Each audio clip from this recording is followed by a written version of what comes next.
But look at Di Giannantonio. He rode very well. Bastianini rode very well. Vinales, I'm all happy about. These guys are,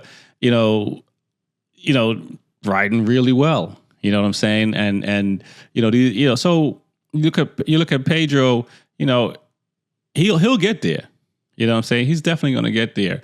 But I can't believe Marco Bezzecchi crashed out. That's unfortunate. I'm happy for Di Giannantonio because he's riding well in his second year.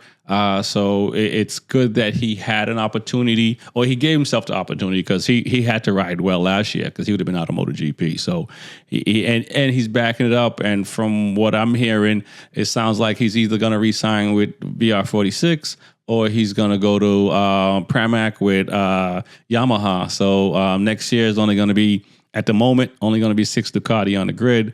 But Di Giannantonio, his job is safe. At least for one more year. Maybe he get a 2-year deal. It was interesting to see Alex Marquez ride really well, because we've been talking about, since Marquez came in the box. We haven't been talking about Alex Marquez, and he rode really well this past weekend. So I'm excited for him. And he did get signed, pick up, I believe, a 2-year deal with Rexy. Yep, he's staying with the same team. So yeah, that's. They all did ride pretty well. There is Yamaha kind of disappointed a little bit. I wish Rins could finish to see some results, but they both had new engines in their bike, and they were so promising for this round to be top 10 or to have good finishes, and it just didn't play out that way. I just don't know what happened. So there was a bunch of Ducatis, man. So that's what happened. And then the conversation you just said about there's going to be 6 Ducatis on the grid. I'm saying, yeah, that's okay. I mean, 8 is a lot. 8 is not enough. 8 is. Look, I think Ducati wants to be like Moto E. They don't want to be the only bike on the grid. Ducati lovers, man. 6 is a good amount. 6 is a good amount. Well, here's the thing, and Pecco touched about this in the press conference.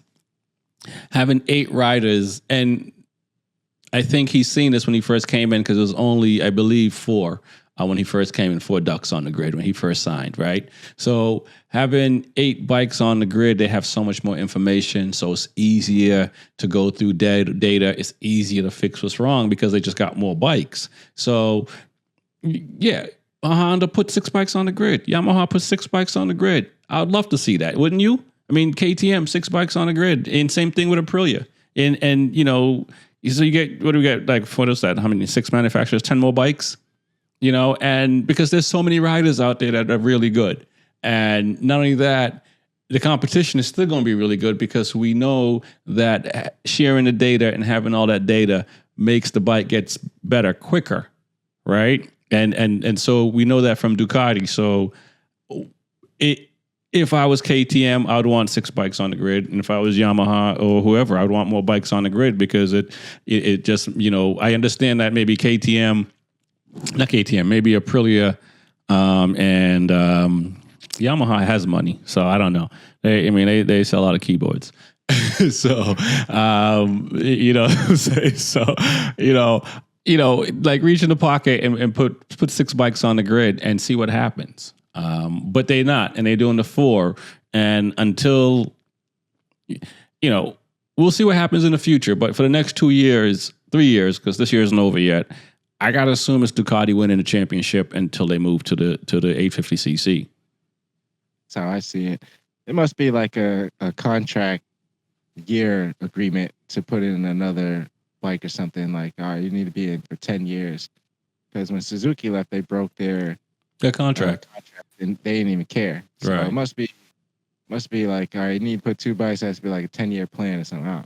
I don't know. And eventually we'll get to interview team owners and figure out how we get there, because that much I don't know. But we can see that it works in Ducati's case. So it's good to see that Alex Marquez is signed for a few years.